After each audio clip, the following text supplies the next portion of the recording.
हड़प्पा सभ्यता के पतन के समय हम लोगों ने कुछ चीज़ों को पढ़ा था। उसमें हम लोगों ने देखा था कि हड़प्पा सभ्यता के पतन का एक कारण था आर्यों का आक्रमण। आर्यों के आक्रमण से हड़प्पा सभ्यता का पतन हुआ और उस पतन से शुरू हुआ एक नया कहानी जिसको कि आज हम लोग वैदिक काल के नाम से पढ़ने वाले हैं। आज का टॉपिक है हमारा वैदिक काल और कोशिश करूंगा फिर से वही 15 मिनट में पूरा टॉपिक निपटाने का। शुरू करते हैं वैदिक काल। हालांकि ये 2 वीडियो में कवर हो पाएगा मेरे हिसाब से। देखते हैं भैया। पहले हम लोग कुछ बेसिक्स देख लेते हैं फटाफट से। हम लोग जब बचपन में पढ़ रहे थे तो हमने क्या देखा था? हमने देखा था कि ये रही हमारी नंबर लाइन। ये रहा हमारे पास 0, यानी कि ईसा मसीह का जन्म। और ईसा मसीह के जन्म से बहुत ही साल पहले, लगभग यहाँ हम इसको कह सकते हैं लाख, 5 लाख से ये रहा हमारे पास मान लो 10,000। 10,000 वर्ष पहले का ये जो कालखंड है इसको हमने कहा था पूरा पाषाण काल। पूरा पाषाण काल कहा। फिर कहानी थोड़ी सी आगे बढ़ी। पूरा पाषाण काल के बाद हम लोगों ने देखा मध्य पाषाण काल को। मध्य पाषाण काल लगभग हम लोग कह सकते हैं कि 9,000 से 4,000 तक चला। हमने पढ़ा था, मतलब 10 के बाद इधर आया 9, बीच की कहानी उड़ गई पता नहीं कहाँ। यहाँ पर 10 ही लिख देता हूँ सीधे, ठीक है? 10 के, ये रहा 9 के, ये रहा मान लो 8, 7, 6, 5, 4, 3, 2, 1। चलो भाई, तो 9, 8, 7, 6, तो लगभग मान के चलो यहीं पर 4 के हो गया। और 9,000 साल से 4,000 साल पूर्व की जो कहानी थी उसको हमने मध्य पाषाण काल के अंतर्गत देखा। मध्य पाषाण काल, इनके पीछे की कहानी, ठीक है? और फिर हम लोग आते हैं नव पाषाण काल पे। मध्य पाषाण काल, नव पाषाण काल, उसी में भसड़ मची हुई थी। हम लोग देखते हैं कि लगभग 5,000 साल पहले, या फिर कह सकते हैं 7,000 साल पहले से लेकर ये लगभग अराउंड 2,000 तक गई। 7,000 से 2,000, मतलब कि लगभग मान के चलो ऐसे 7,000 और लगभग यहाँ पर 2K। ये मान के चलो हम लोग का रहा नवपाषाण काल। 1,000 मान लो ससुरा, है ना? नवपाषाण काल। लो भैया, यही में ताम्रपाषाण काल को भी घुसा दिया गया था। ताम्रपाषाण काल की बात करें तो लगभग 4,000 से 700 तक चलता है। तो 4,000 से 700 मतलब कि यहाँ पर तो 1 आ रहा है, तो लगभग यहाँ पर मान के चलूँ ये रहा हमारे पास ताम्रपाषाण काल, है ना? ये तो कहानी उधर की हो गई। इसी में घुस गया हड़प्पा सभ्यता। 2500 से लगभग 1500, है ना? 2500 से 1500 ईसा पूर्व की जो कहानी हम लोग की चली वो चली हड़प्पा की। इनको भी देख लेते हैं। इसको मैं रेड से बना देता हूँ। 25 लगभग आएगा, 2, 3 इधर, इन दोनों के बीच में यहाँ पे 15 मान के चलो, यहाँ पे मान लो। तो ये जो कालखंड है हमारा, ये हमारा हड़प्पा का कालखंड हुआ। हड़प्पा का कालखंड हुआ। और फिर जैसे ही ये खत्म हुआ, 1500 से स्टार्ट हो गया इसके बाद का कालखंड वैदिक एज। और यहाँ पर इसका कालखंड आता है लगभग 1500 ईसा पूर्व से 600 ईसा पूर्व। 600 ईसा पूर्व के बीच का भारतीय इतिहास का काल कहलाया वैदिक काल। इसी को हम लोग पढ़ने वाले हैं। चलो शुरू करते हैं इस कहानी को।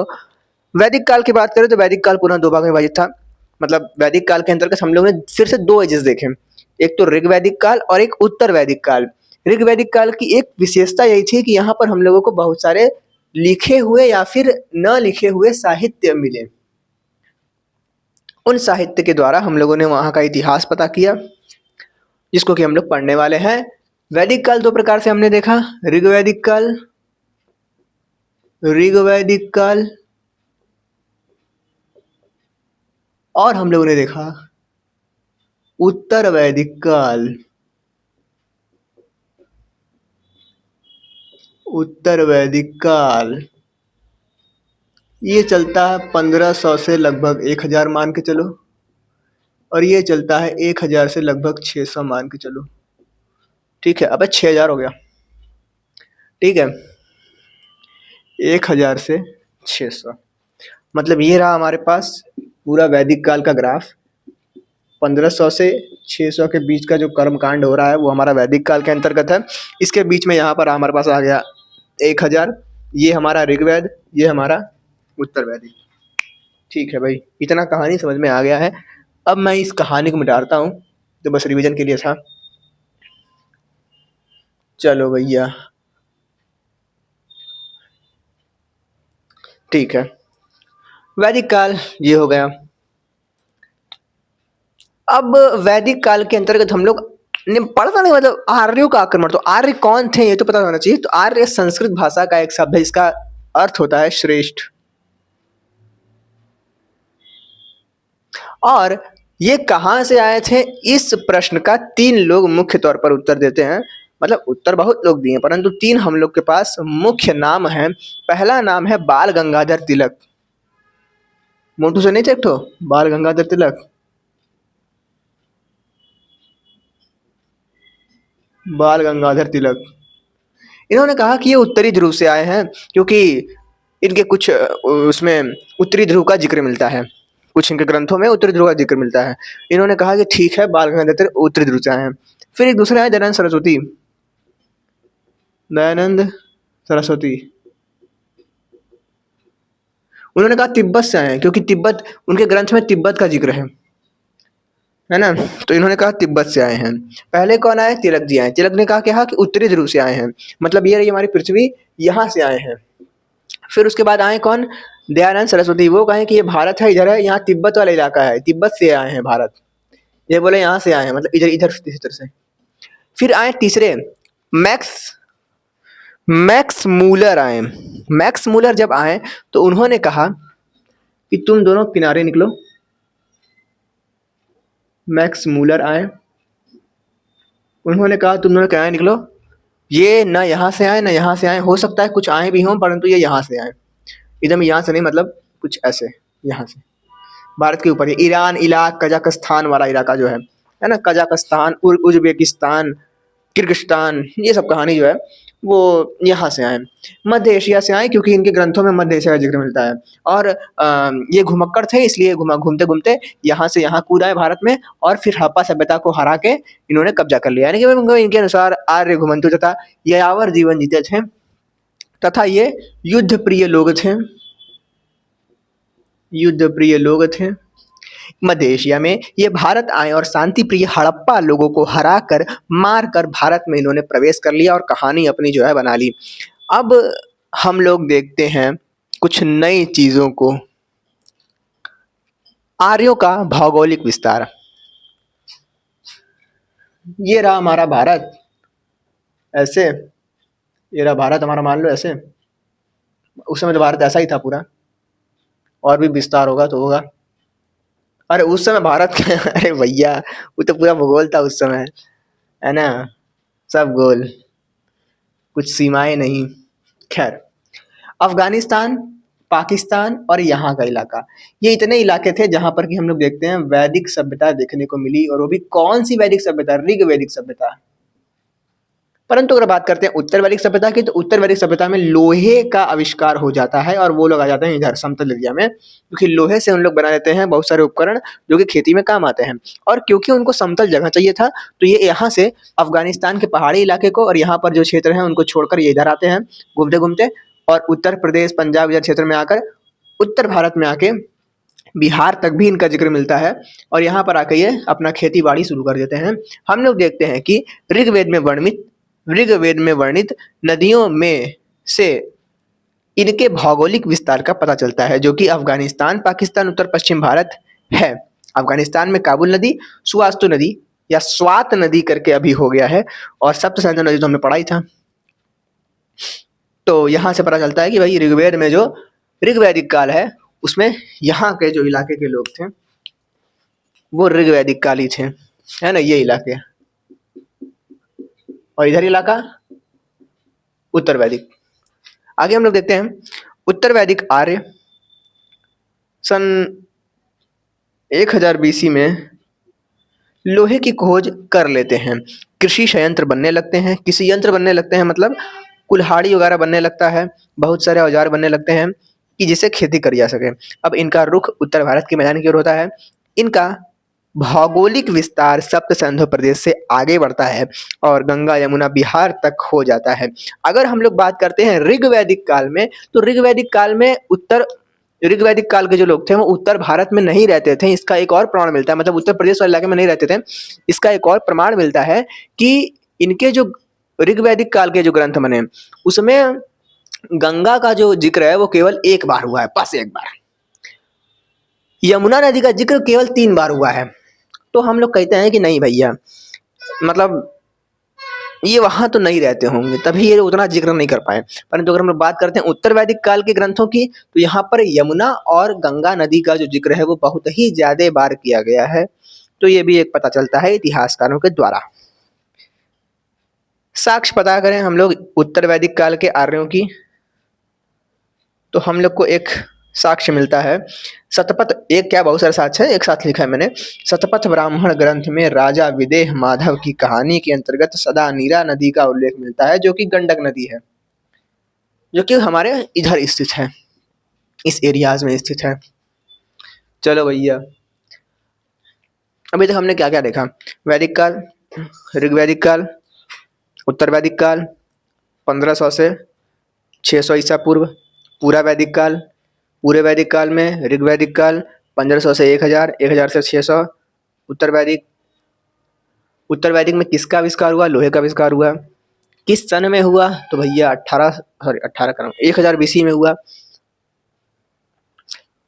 उत्तर वैदिक काल में जीवन कैसा हो गया? तो भैया स्थायी हो गया, क्योंकि लोग कृषि करने लगे थे। अब कहेंगे भैया कौन बार बार जो है घूमने चले, परंतु पहले कैसे थे? ये घुमंकर थे, लिखा है ना, ये युद्ध प्रिय लोग थे। और यहाँ पर मैं लिख लो घुमंतु यायावर जीवन जीते थे। परंतु उत्तर वैदिक काल में चीजें सेटल हो गई, क्योंकि लोहा मिल गया और अब ये कृषि करने लगे। कहानी थोड़ी और आगे बढ़ती है और हम लोग देखते हैं उत्तर वैदिक काल और ऋग्वैदिक काल की राजनीतिक दशाओं को। अगर हम लोग बात करते हैं तो ऋग्वैदिक काल में शासन व्यवस्था कैसी थी? तो वो राजतंत्रात्मक शासन व्यवस्था थी। किसमें? उत्तर वैदिक काल में। क्योंकि अब देखो भैया, सीधे सीधी बात कहूं तो यहाँ पर जीवन स्थायी है, कृषि समृद्ध है, व्यापार वगैरह हो रहा है, तो कोई राजा चाहिए। राजा अब एक ही जगह पर है, लोग एक ही जगह पर रह रहे हैं, तो राजा और शक्तिशाली हो जाता है। तो उत्तर वैदिक काल में तो राजतंत्रात्मक शासन देखने को मिलता है। ऋग्वैदिक काल की बात करें तो ऋग्वैदिक काल में ऐसा नहीं होता है। ऋग्वैदिक काल में छोटे स्थान पर लोग रहते थे, तो कबीला बना के रहते थे, तो कबीलाई शासन आधारित राजतंत्रात्मक व्यवस्था देखने को मिलता है, यानी कि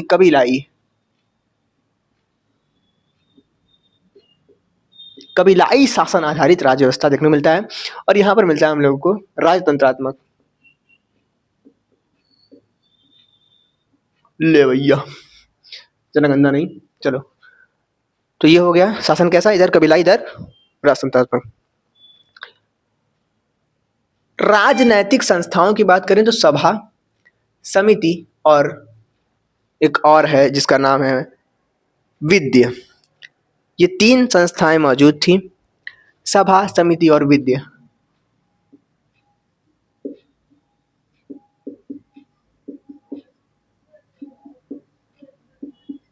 सभा और समिति, सभा का मतलब समाज के गणमान्य लोग, उन सबका समिति, समिति सॉरी, सभा मतलब कि उन लोगों का समूह जो समाज के गणमान्य लोग थे, ठीक है।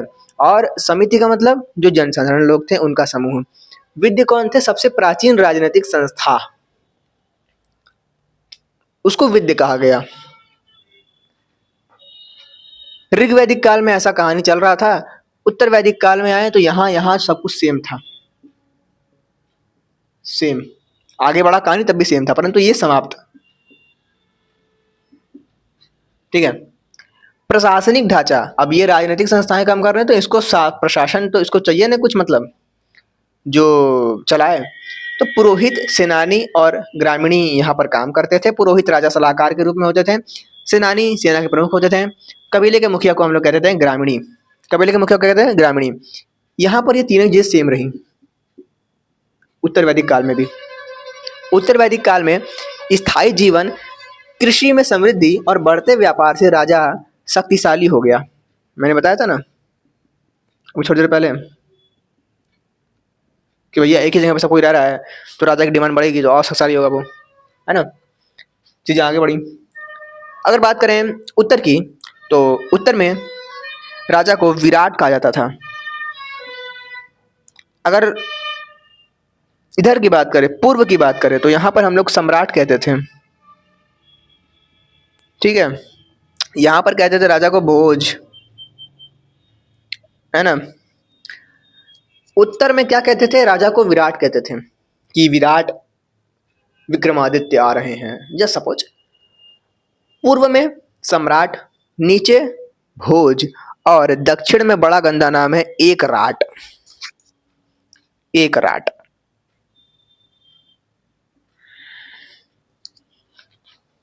चलो भाई, तो कैसे याद किया जाए?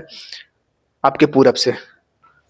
पूरब में सम्राट, ऊपर विराट, नीचे भोज, एक राट। सम्राट, एक राट, विराट, ये भोज पता नहीं कहां से आ गए।